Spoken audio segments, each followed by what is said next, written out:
So good to meet you over Skype, man. I actually met you a long, long time ago. I don't know if you remember. I met you when you guys were shooting Generation Iron. Just quick, Where was it exactly? Remember? you guys were at Gold's. You were shooting. I think you were shooting with Hide and maybe with one of the other guys. I forget. That's awesome, man. Well, good to meet you again, then. Yeah, yeah, cool, man. Awesome, man. But listen, I'm a big fan of your film, Bigger, Stronger, Faster. Yeah, likewise, man. It just goes both ways. I appreciate that, man. And you made a great film that touched upon bodybuilding and different sports, and of course, the biggest topic is the steroids. So I have a question. Obviously, when you were making the film, you were interacting with a lot of these guys that were bodybuilders or athletes that were steroid users. And then when the film came out, did you get any type of like reaction? Like, were they upset about it that you kind of exposed the subject matter and brought it to such a forefront? Yeah, I think so. I mean, like, there was a little bit of blowback from some people. I think that there was a reason why I didn't include like some of the top bodybuilders and some of the top power lifters and some of the top people in sports is because like they wouldn't talk to me in the first place. They didn't want to talk about steroids. So I wasn't trying to out anybody. The movie was never trying to be like, here's a condemnation of Barry Bonds or I got you, Lance Armstrong, or it wasn't anything like that. The movie was really meant to focus on my family because my brothers were the ones that were going to tell me the truth.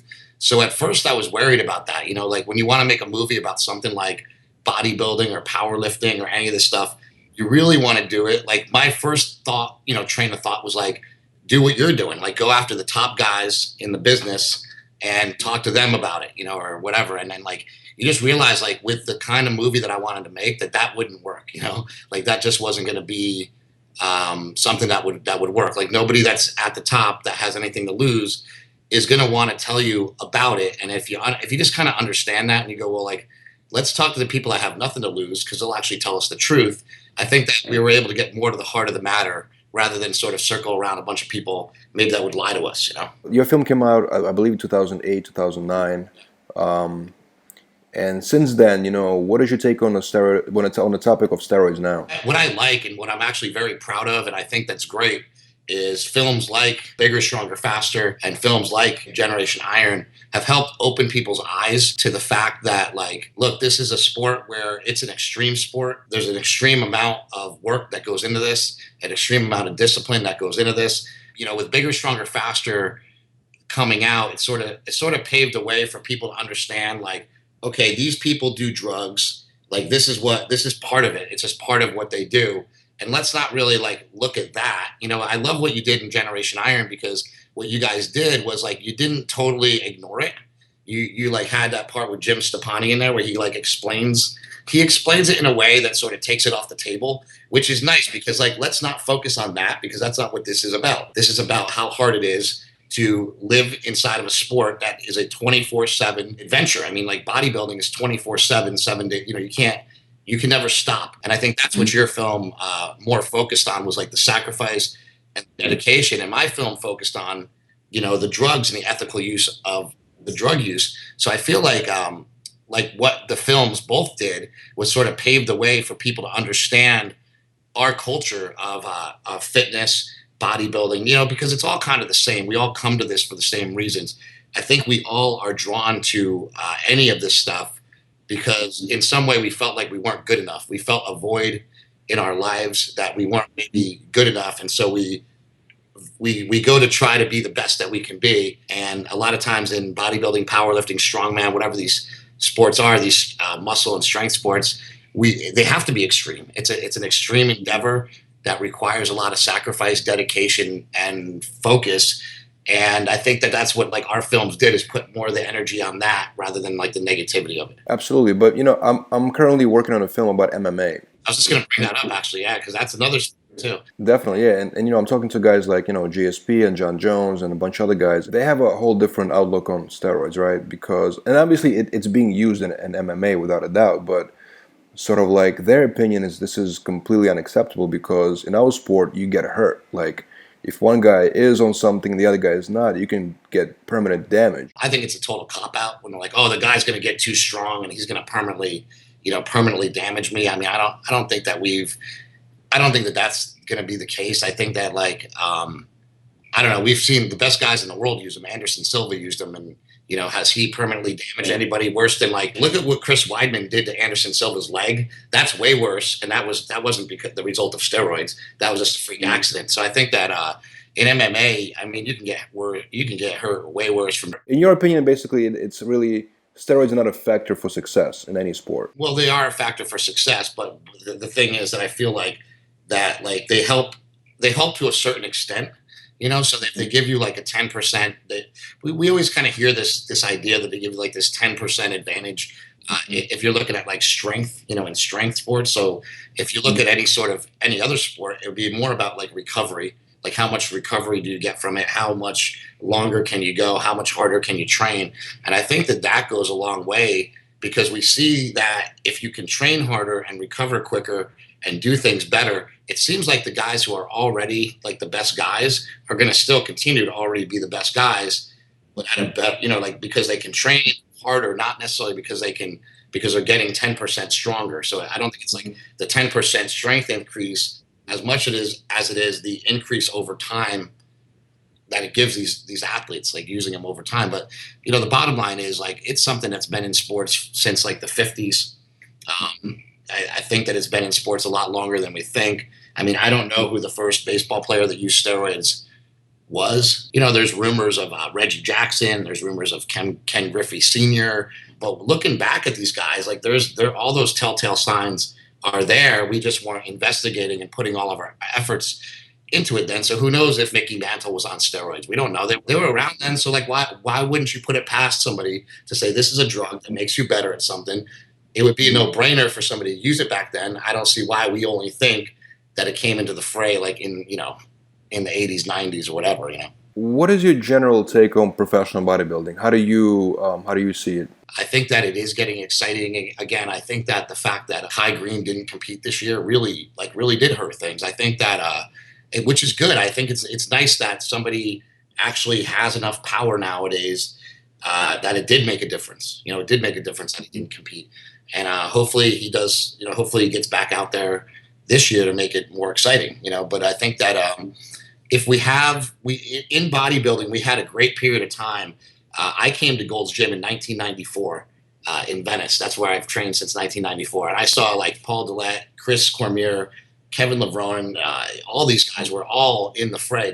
They were all in the mix at the same time. And that was like an awesome period of bodybuilding because like at the top you had like Flex Wheeler and Dorian Yates. And at the bottom of the barrel, you had guys like Chris Cormier, who was amazing. You know, like, so he was like, you know, coming in 10th, and you got guys like, you know, Flex Wheeler coming in second, first. You know, it was just an amazing time for bodybuilding. I think that in order for us to get back there, we need more guys like Kai Green. We need like more, you know, we need 10 of those guys, you know, so we need a roster that is, you know, not just Phil Heath and Kai Green. We need more of those guys to like, you know, slot in there. So we're getting there. You know, there's more and more guys coming up through the ranks that we're seeing. Like Dennis Wolf is just like a freak, you know, and there's guys that we're seeing coming up. We'll see. I mean, I think I don't know. I mean, I think that it definitely had a dip. Bodybuilding definitely had like a dip for a little while, but I think it's coming back.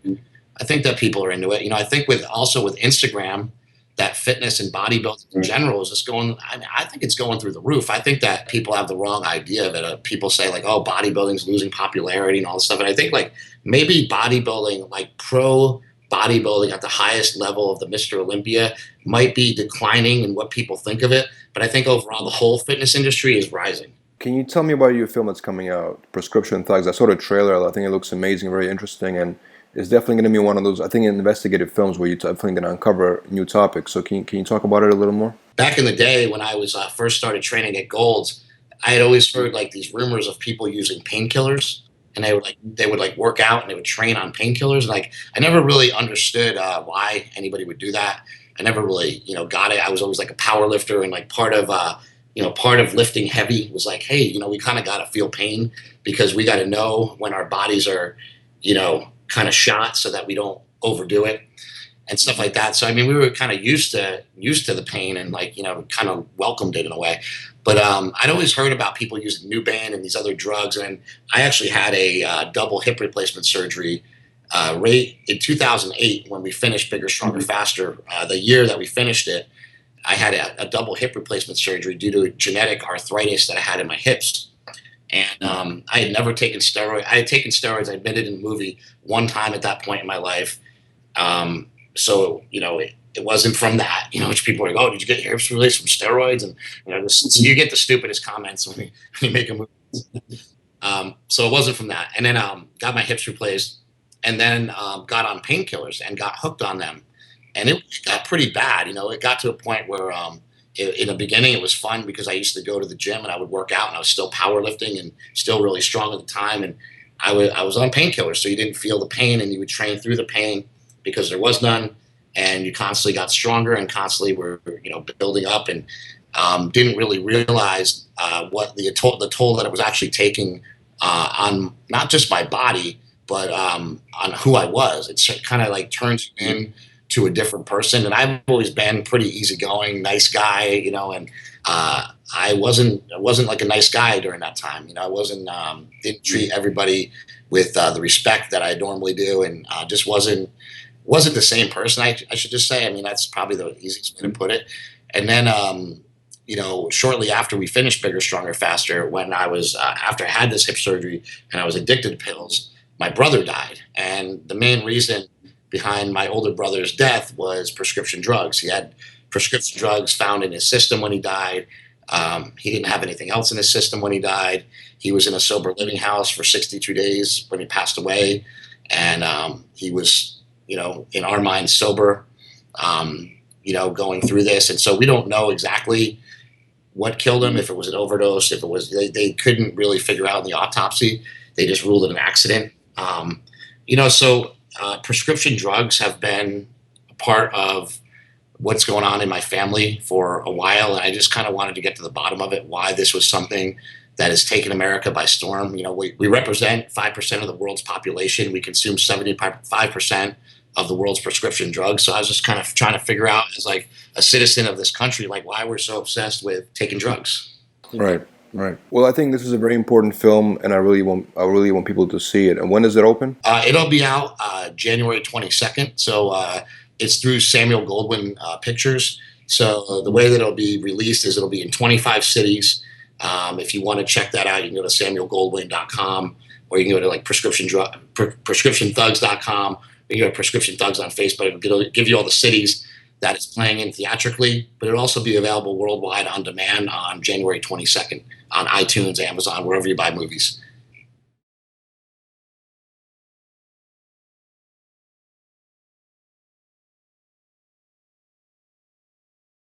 My parents were always supportive of anything. My mother loved, like whatever I wanted to do. You're the best. My mother, my father was like, look at you. I mean, what the fuck's wrong with you?